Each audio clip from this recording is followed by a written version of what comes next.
जाऊयात गणेश मंदिराकडे। तर चला तुम्हाला गणेश मंदिर आणि त्यातला इतिहास दाखवतो।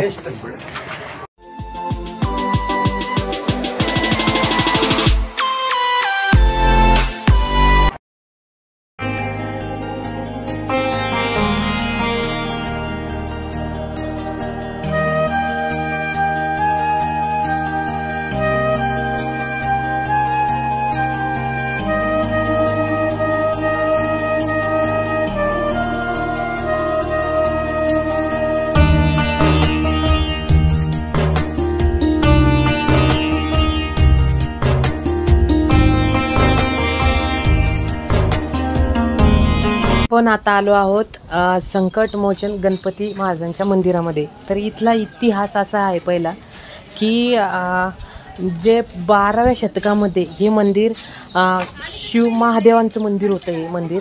पण नंतर ज्यावेळेस मोगल सत्ता आली किंवा त्यांची राजवट इथे आली, त्यांनी याला पाडलं। ह्या मंदिराला पाडल्यानंतर औरंगजेब आणि मराठ्यांचा काळ जास्त दिवस इथं आला नाही, पण जेवढ्या काळामध्ये मराठी आले त्याच्यामध्ये नानासाहेब पेशवे यांनी ह्या मंदिराला परत बांधून इथं गणपतीची मूर्तीची प्राणप्रतिष्ठा केली आणि या मंदिराला संकटमोचक गणपती म्हणून सण याला परत उभारण्यात आलं।